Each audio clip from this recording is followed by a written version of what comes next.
Welcome to Everyday Life. Thank you for joining our podcast, Conversations Over Coffee. My name is Jen. And I'm Dagda. And we're going to hit you with the explicit content warning right off the bat. This podcast does include adult situations and adult language from time to time.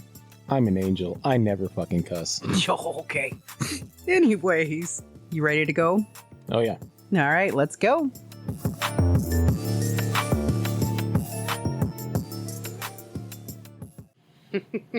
Full of pestilence and piss. Wow. Go, Blarthar, go. How are you doing today? I'm doing all right. How you doing? I am perplexed by these just stupid frickin' lucid nightmares. Not fun. And just so people know, I am not possessed by demons all the time. Okay. It's debatable, I know. Like I said, so I had that horribly lucid and vivid nightmare last night. I thought it was just night terrors, but apparently you don't remember them when they're night terrors. And so they have to be lucid nightmares or vivid nightmares. And there's so many different reasons why they might happen. Yeah. And, I mean, you know, the human brain is chaos. It really is. I feel like, have you seen the movie Inside Out yet? No. So it is definitely an animation movie. It's on Disney. I would highly recommend it because it's the emotions that are controlling the brain. Yeah, I recently watched a Andrew Bustamante video. Okay. Where he was talking about the concept of the core emotions. Right. And that movie, at least the first one, is based largely on that concept.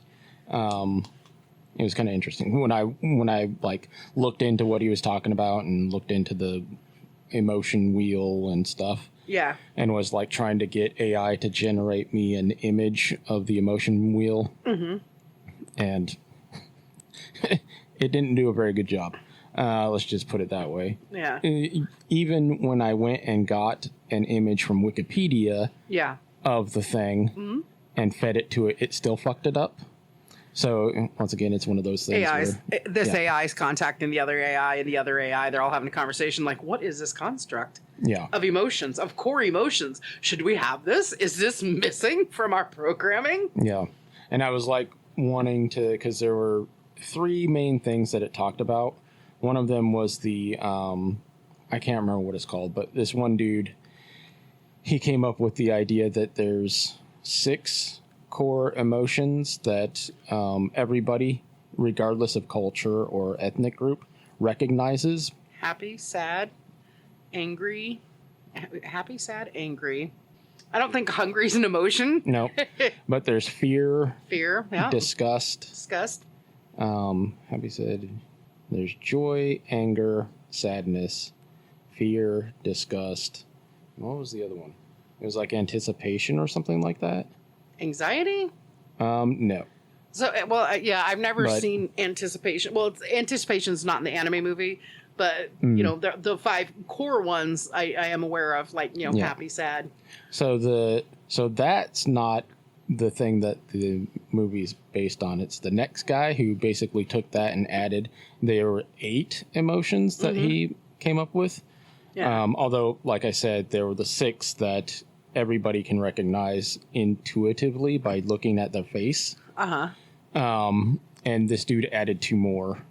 And then on top of those 2 more, he added basically 3 levels of each of the emotions.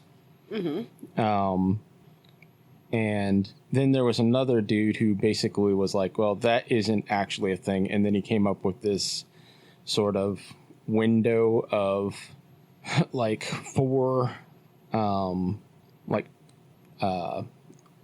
the fuck would it be called? 2 intersecting lines, perpendicular. So what it says is they have come up with this agreement that there are 8 core emotions. Yeah. There's joy. There's trust. Trust was fear, one. Yeah. Surprise, sadness, disgust, anger, and anticipation. Okay. And they're the most intense emotions that we have, and the innermost. So, and it has different intensity levels. So that's scary. Yeah. But this is Plutchik's wheel. Yes. And then it was like, there were like 3 different intensities of each one. But one of the things with Plutarch or whatever his name was, he was saying that everybody had a core emotion that they operated out of the majority of the time. Mm-hmm. Now everybody, and as a result of that, most other emotions that you would have would be kind of filtered through your primary emotional operator, I guess, the way that you tend to be at rest. Mm-hmm. And so mine is anger. Yours is anger? Yeah. Oh my God. Which makes perfect sense. That's funny. Well, and there's obviously they have more complex models that are more expanded. Yes. Like, let's see, where's angry? So angry here. So you're never relaxed. If you're on the angry side, then you're tense, you're distressed, and angry. Those are the 3 primary functions that you would have. Whereas you're very rarely content, relaxed, or calm. I don't think anger is like the wheel for you. Well, so one of the sort of default responses to anything for me is anger. That's true. You do a good job. You do a really good job controlling your anger too, honestly. Yes. Until somebody's disrespectful to people you care about, and then it's like, game on, motherfucker. Yeah. It's interesting because, I was telling you about it, and I was telling you that I really thought it was night terrors. Mm-hmm. Because, like, I know it made I don't want to say it scared my partner, but I definitely know it made him nervous because we talked about it before he left this morning. He goes, so what exactly happened?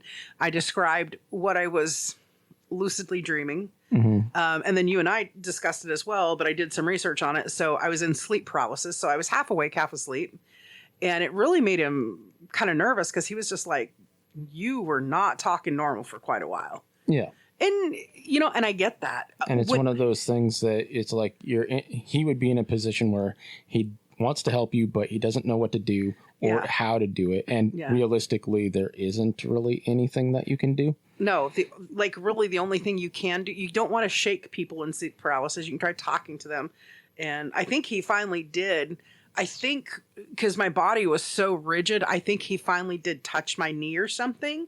And that was a different sensation than the physical sensations I was already having, because the lucid, vivid nightmare was and listen, I'm not possessed. Let's make that really clear.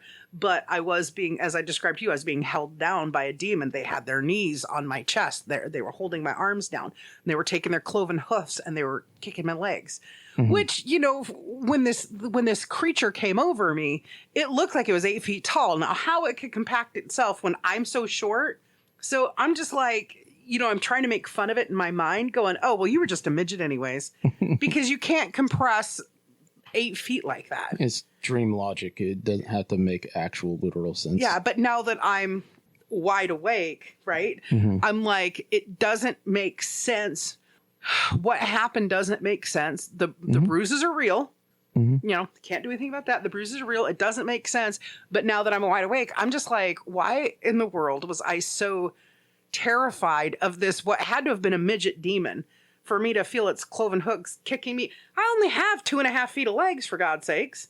So obviously they were short-legged too. And 3/4 inches. No, I don't claim to be 5'10". I don't claim that shit. I don't even claim to be 5'4". I tell everybody the same thing. I'm 5'2 3/4 with my shoes on. I said that. Those are 2-inch lift shoes too. Well, it was so funny because somebody the other day, they were like, I'm only actually 4'10", and I'm like, what? They took their shoes off and it was like dramatic drop, and it was like, holy crap. Yeah. But that makes me think of those ladies that are like 5'10" or 6 foot, and they insist on wearing fucking like 6-inch fucking heels and shit. And right. It's like, you bitch. Like, I can only date 6'8" dudes because anyway. Right. Well, it's it's funny. It gives me anxiety to think back about what was happening, because this isn't something that just has just occurred once in my life or twice in my life. It happened a lot when I was a kid. It happened very much when I was a kid. but I don't know if it was sleep paralysis or it had to have been some sort of sleep paralysis because I could remember the nightmares. I could remember it, but I don't ever remember audibly screaming. The actual audible screams didn't come until I was a teenager. My ex-husband would be like, yeah, she'd wake up screaming all the time, you know? Yeah, I mean, a lot of times when you're having a sleep paralysis episode, you can't, well, first of all, you can't move. But also you can't necessarily speak or anything. Yeah. And let me tell you what, have you ever, during sleep paralysis, have you ever screamed or yelled? No, not that I know of. Oh my God. You would know because your jaw will fucking hurt. And that's the thing is, so because it's been a more consistent thing in the last, you know, I'm not going to say on camera when they really started ramping up. But it's been a couple of years. And it's the weirdest thing because when I'm in it, I know that I'm in sleep paralysis. I know my body, I literally can have that kind of logic. I can be fighting with a demon in my dream and everything and have that logic that I can't get help until I can figure out how to make my jaw work. And it's the same thing every time. I start muttering and mumbling until I can force my jaw open. Yeah. And it's every time not fun. I've had it, well, first of all the times I had it were before I knew what it was. Yeah. And so like the first time I thought literally a demon had crawled up my bed and was fucking You summoned real spells. Yeah.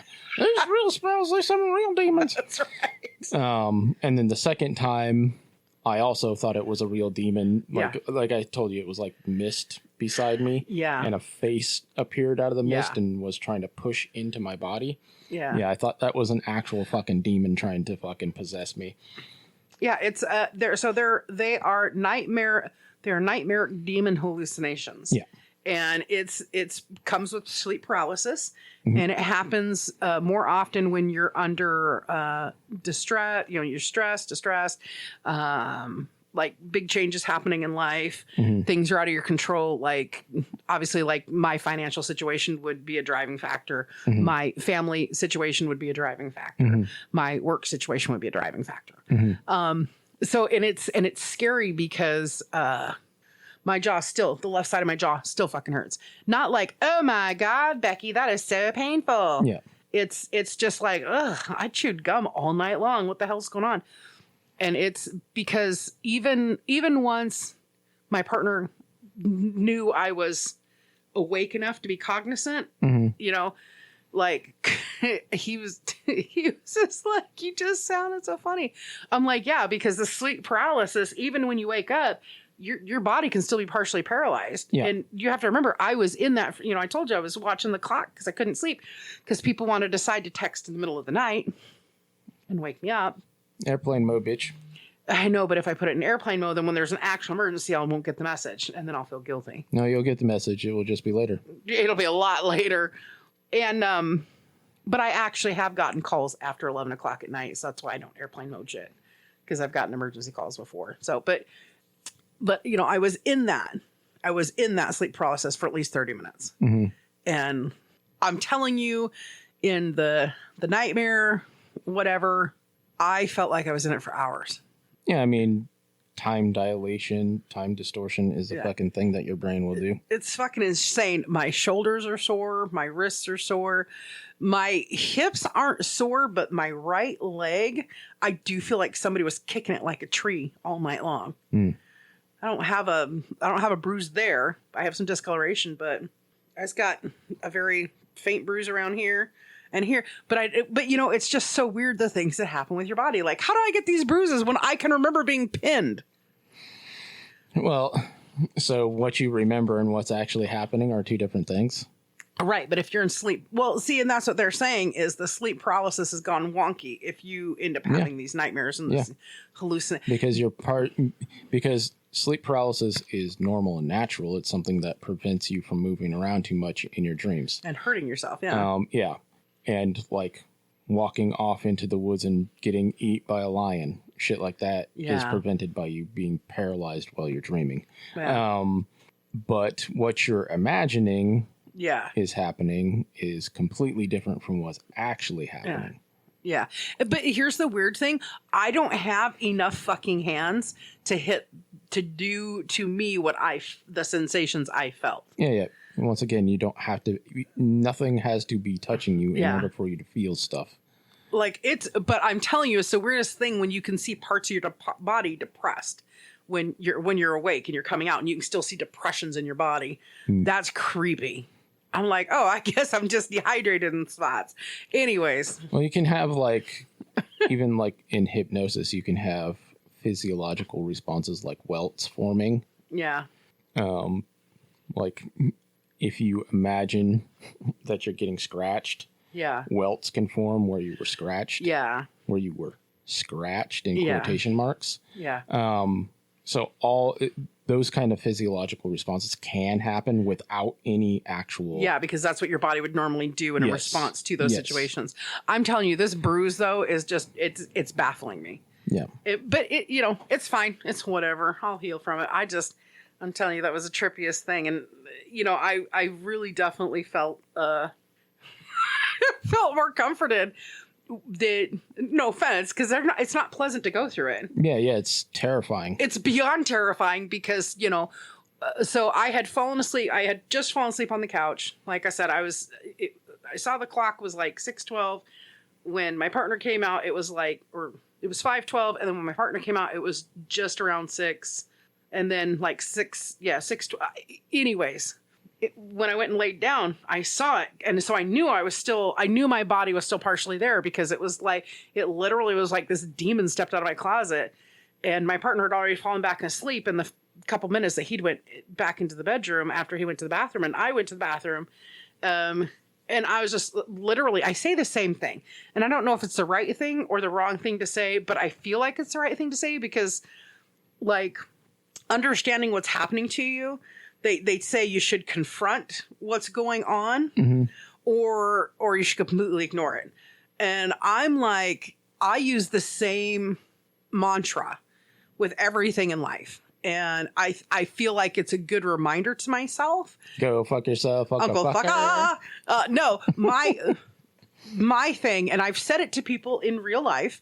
I've said it in my dreams, and I even said it this morning to the demon coming out of my closet with my demon hallucination, because I was probably not 100% awake. And that's just how it is. My immediate response was, no, you don't have permission to be here. And I use that. I use that all the time. Sometimes it's audibly out loud, and sometimes it's when I'm dreaming, where it's like, you don't have permission to do that to me. You don't have my permission to do this. Because like, it's just been really the last, why, and I know why, right? Yeah. The last month, it has just been like out of control. Like, it's literally happening 4 times a week. And it's a scary thing, because what happens is you're not actually getting a good sleep. So that's going to induce more, and it's just like, you know what? I'm crazy enough already without having hallucination demons coming at me. The first time I had it happen, I was probably like 12 or something, because I remember I was in my bedroom in my grandparents' house, and this thing just crawled up over the end of my bed onto the foot of my bed, and I looked away, and it moved forward, and then it just kept staring me in the eye as it crawled up, and eventually it got like up on my chest, and then this is obviously just a dream. Yeah. I got fucking really angry and chased it off. Yeah. And like literally I chased it through my house, out the fucking front door and shit. The second time that it happened, like I said, I was lying on the floor because I didn't have a bed. And I'm lying on my side, and this mist is there when I open my eyes. And this demon faces in the mist, and then it's like trying to force itself into my body. And I'm like telling it to fuck off. Yeah. And eventually, because I was fighting it, eventually I got tired, and I'm like, fuck you, do it or don't do it, I'm going back to sleep. Right. And that was the end of that. Yeah. Because I've had a bunch of weird experiences in real life, where like I was in a extremely stressful situation, and I was at the point where most people freak out, and I was starting to freak out, and then just something clicked in my head, and I got extremely calm. Yeah. And resolved the situation. One of them, however, happened while I was sleeping, and I was like lying on my stomach. I had been up really late, and I burped, except it wasn't just burp that came up. It was a bunch of my stomach Bile. juices or whatever, and it got caught in my throat. And I was lying on my stomach, so I'm lying face down, and so it fucking restricted my airway. Yeah. And I woke up instantly and started freaking out because I was fucking asphyxiating. Yeah. But then something clicked in my head and was like, "You're still breathing. Yeah. Calm down." And so I just fucking kind of relaxed and waited for my fucking heart rate and everything to calm down. The anxiety to come down a bit. And then I could intentionally like cough and get some water and clear it out. Yeah. But if I would have just kept freaking out, there's a good chance that I would have fucking died. Yeah. Yeah. And that's, and it's scary because our bodies fight against us. Yeah. And what's really interesting is I've had dreams where I'm choking and I'm gasping and I wake up and I can sometimes, and it's so creepy. And look, it's not a sex thing or anything like that, but sometimes I can hear you in my ear going, "Stop. It isn't real. You need to calm down. You're fine." Because I remember one time I had drank something the wrong way. When we'd first met, I drank something the wrong way and I was coughing. You're like, "You okay?" I'm like, "I can't fucking breathe." And you looked at me and you said, "You're speaking, so you're still breathing. Just calm down." So there are times, you know, like, and like I was telling you, like the nightmare hallucination demon god of hell. And I told you exactly who it looked like. I won't say the one person, but it was an amalgamation of three faces together. Yeah. Two of which are wrestlers, and you guys are rotten and evil. Don't come haunt me because I haven't watched wrestling lately. That's what you get. I know, right? But, you know, I knew what was happening. Like I told you, in that nightmare, I was just like, because it was like, you can't do anything about this. You can't. You can't. And I was just like, my partner can. So, you know, like I told you, I fought until it could audibly come out. Yeah. So, and I sound like a demon when I'm trying to speak through sleep paralysis because my jaw won't move. So, and it's horrible. It scares me. And I'm a grown ass adult and I know my own voice when I'm sleeping. Or, I mean, Mike's husband would probably be like, "It was much better when you used to sleep talk and not do that," because it sounds very unholy when I'm in that position where it's just like my jaw just won't work. Yeah. And that's all I have to fight with is just enough to get my mouth open to get the words, at least some form of the words. But it woke him up out of a dead sleep. Yeah. So that, and now you know the distance between the bedroom and the living room. Yeah. And where I was. So you probably were like struggling and screaming. Yeah. I was screaming. I wasn't moving. I was really stiff as a board. Light as a feather. Had to do it, right? Yeah. But yeah, I was loud. Anyways, I don't know. It's such an odd thing. Like I said, for the last month, it's kind of ramped up to where like 6 weeks ago, it was happening like once a week. And now it's been happening like probably an average of 4 times a week. I just took a nap on the couch the other day. And what I found is that if I put my back in the corner, it's a much quicker succession of it, of like when it's happening, it's not this very big prolonged thing. You can't get behind me. You're only there and I can just see it in front of me as I'm like, I can feel it, like I can't move. I've sat up, fallen asleep. But it's that thing where when that rigidity hits, it's like you start doing the slow fall over. But it's not fun. It's not pleasant. That makes me think of I don't remember. So there was this, I'm not sure if it was like a Buddhist or Hindu practice. Basically, it's called making rocks grow. Okay. And basically the gist of it is you take an object in your real life that you are intimate with. In other words, you know it very well. Okay. I did it with a pocket knife that I've always had for a while. Well, that I've had for a very long time. But generally in the practice you would do it with an actual rock, but the item doesn't really matter. And basically, you want to look at the item, hold it in your hand, look at it, and try to memorize everything about the item. Memorize how it feels in your hand. Maybe it's a knife for me, so the noise that it makes when I open and close it. Yeah. That sort of stuff. And then basically you want to try to put down the object and bring it up in your mind. Okay. And make it so vivid that you practically are feeling it. Yeah. And then basically when you're in a episode, let's say. Yeah. If you can fucking bring that object into your episode that you're having. Yeah.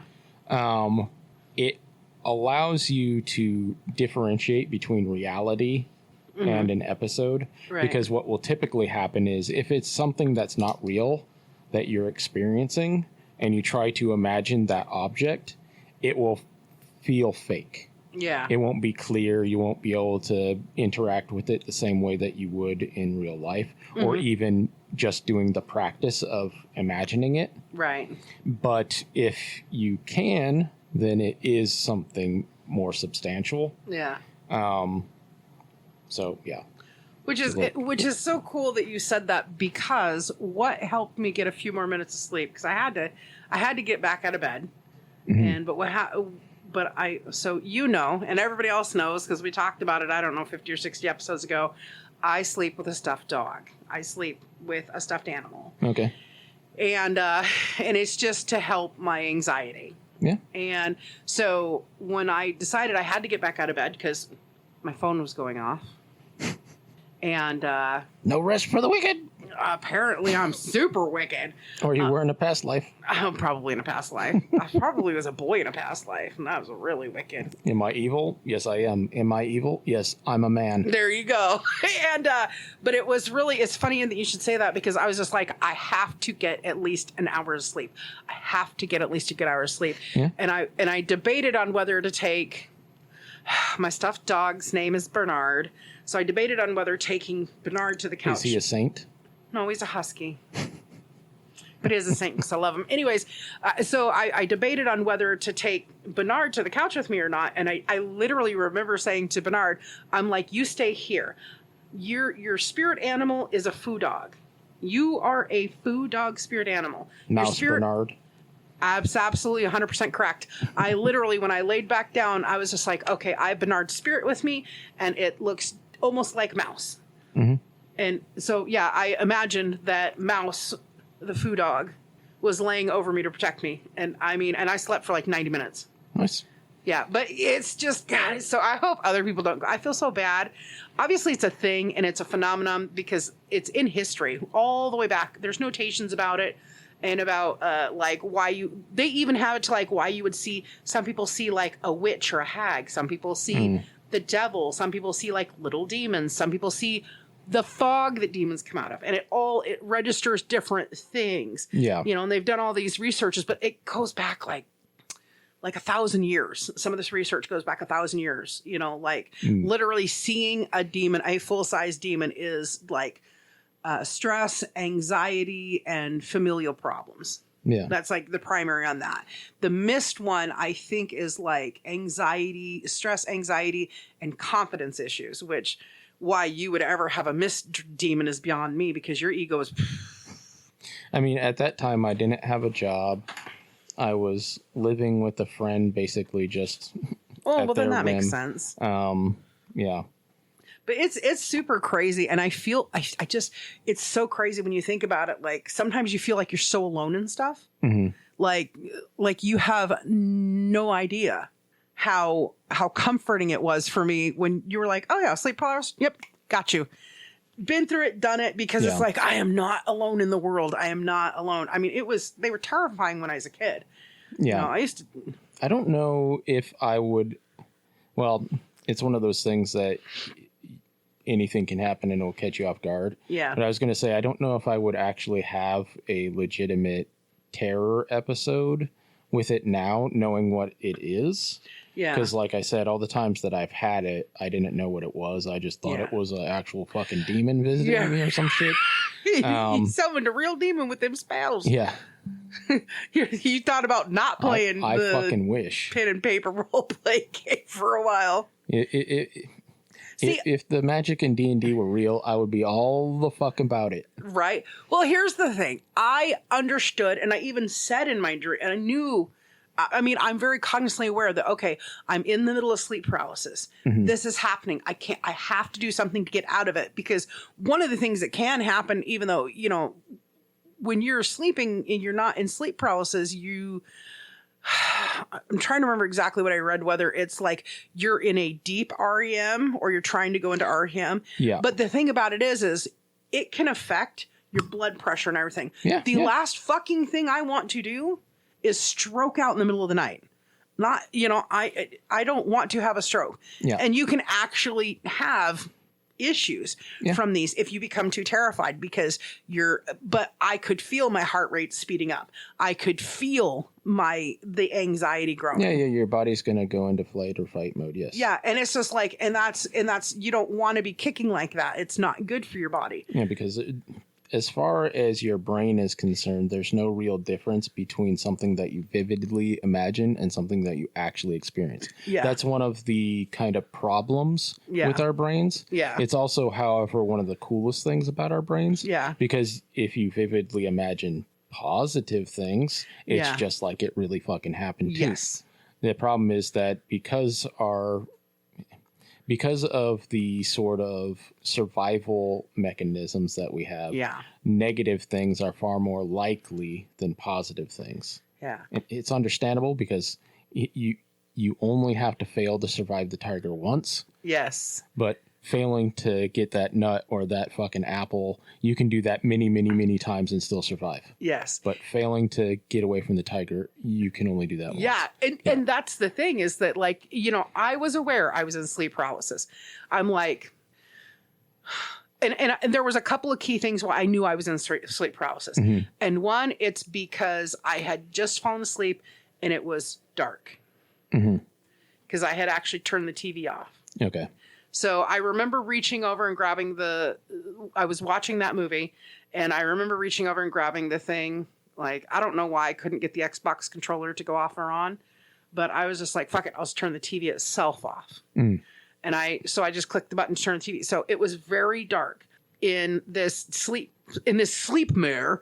It was like what it would be like at 7 o'clock in the morning as far as the light was in the house. Okay. So, and that's not accurate. That's not true and accurate, especially not, you know, just after 5 in the morning. You're like, there's no fucking way I slept this long, bitch. No, I literally remember turning the TV off and laying down, and it started almost immediately. It was very immediate. And so there was that, and there was the fact that, like, the demon itself tried to convince me I wasn't in sleep paralysis. And I was just like, I know I'm in sleep paralysis because I could actually feel my jaw getting really tense. Okay. I could feel my jaw getting really tense, and I could feel my shoulders getting really tense, which is what happens when I get stressed out. My jaw gets really tense, my shoulders get really tense, and my lower back starts hurting. Okay. Anytime I get super stressed out. But it was how bright the room was, like, not possible. I don't have an overhead light in that room, you know that. Yeah. And just the fact that the demon itself tried to convince me it wasn't sleep paralysis, you know, and then I'm just like, and every time I tried to tell this demon in this sleepmare, night dream, whatever, that he didn't have permission to treat me this way, he covered my mouth. And that's the weirdest thing. Like, every time I tried to say the word permission in my night dream, my nightmare, he covered my mouth over the word permission. And it was like, so it's just like key indicator. And I know that a lot of that when you look at the psychology behind it, a lot of it has to do with, you know, you're self-punishing for something you don't quite understand what you're self-punishing for. I know why exactly I'm self-punishing. And it's just like, and there's not much I can do about it. Honestly, because I didn't stop doing it. Yeah, just stop doing it, because, you know, I didn't make the choices. It's not my fault. I didn't make those choices. Yep. So, you know, fuck it all. But yeah, I'm telling you, man, I can sleep mares, man. Whew. It's so weird. It's just like, but you really don't know how much comfort it gave me when you were just like, oh yeah, I've done those. I've had those. Because I asked my partner, I'm like, have you ever had that? And he just looked at me. He goes, how am I supposed to know? I was asleep. So his nightmares that he can't remember are happening when he's in REM. Yeah. So that would be when he's screaming, that would actually be a night terror because he's woken me up with the screaming, but he doesn't remember anything happening. I mean, people dream all the time and don't remember that they're dreaming, but they also dream all the time and do remember that they're dreaming. Like I told you about several of the dreams that I had this morning. Yeah. One of which was actually pretty fucking cool, but yeah. But I don't, generally speaking, well, I don't know. Because I was going to say, generally speaking, when you have a fucking paralysis episode, you know it. And the reason is because you're on the cusp of being in a dream and being awake. Yeah. And there's something very wrong happening because the paralysis part isn't supposed to be there when you're waking up. Yeah. Right? And so instantly you know there is something very fucking wrong here. Yeah. Because it's quote unquote unnatural. Yeah. And that's probably what causes your brain, because it's already in a heightened state. Yeah. And already in a quasi dreaming state to become overactive and try to explain what's going on by generating thoughts of demons and shit. Yeah. That's probably what's going on. Yeah. And so my guess is that everybody who's ever experienced this remembers it very vividly. Yeah. But you're also, like I said, kind of in a sleep state already. Yeah. So you might forget about it, but I kind of doubt it. Yeah. It's really interesting because night terrors and sleep paralysis have so many similarities, but the biggest thing is that with night terrors, you don't remember it. You don't remember what happened or what set you off. With sleep paralysis, you are generally, so it is exactly what you said. Your body is trying to go it's trying to sleep, so it's getting into safety mode, which is that body paralysis. And I don't remember the exact word for it. Body paralysis is just the easiest way to say it. So it's a paralysis that your body naturally does to protect yourself, and that's from flailing and everything else. Well, when you're in sleep, when you have night terrors, you also can have this thing where you are flailing, you are doing all these different things. So, yeah, I don't know. I'm just so glad I'm not alone. I do know that because I've watched so much serial killer and ghost hunting crap and all that. Look, Linda, let me tell you something. I know you're going to say you need to make sure you don't give those demons permission. I do not. No demon in this world or the next, or any plane in between, or any dimension in between has any permission to be in my life and try to control me. No. The answer is no. No means no. That's right. That's why I say things. That's why I say things the way I do. Is because I want to make it clear if a serial killer ever gets me, they don't have my permission. Well, it's funny because they think there's a lot of serial killers out there that think they have the God-given permission to do it. You don't have permission. This is my space. Get the fuck out. Anyways. Night terrors. How fun. Sleep paralysis, have fun. I'm just glad I'm not alone. I'm just really glad I'm not alone. So, anyways, food for thought. If people out there, they get it too. Here's the interesting thing. The older we get, the more likely we are to vivid dream, the more likely you are to have sleep paralysis. Okay. Because you're having your estrogen, your progesterone, and your testosterone levels are changing more as we age.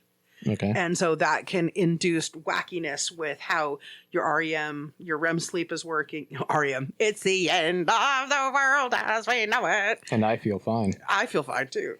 I'm tired, but anyways. Okay. Yeah. It happens more when we get older. It's a common thing. So that really honestly does to explain why dementia people with dementia would swear, because you're more likely to get these kind of things. There is another thing that happens for people with dementia, like what Bruce Willis has and other people we know have. And that's, I wrote it down. It's called REM sleep behavior disorder. So basically you're in the dreaming stage. You're in the dreaming stage. It's like a sleep paralysis, but you don't feel the paralysis. Okay. It's really interesting. It happens a lot with dementia people. And so that would explain why they would so swear to Jesus that Sasquatch lives in their house or whatever. Anyways. No, I really was out in the hills with fucking, with the Incredible Hulk, and we were jumping from hill to hill. I actually had a dream like that when I was a kid. It was kind of Nice. awesome. Yeah. That is kind of awesome. So, all right, well, I got some stuff I got to do today, so we should probably wrap this up. I suppose. All right. Dream rapping. I know. Rapping about them dreams, that sleep paralysis. Or, wait. Yeah. No demons have permission. Suck it. Fuck it. Fuck off, demon. Do it or don't. I'm going back to sleep. Later, you guys. Later. Haha. Savage. You're a jackass.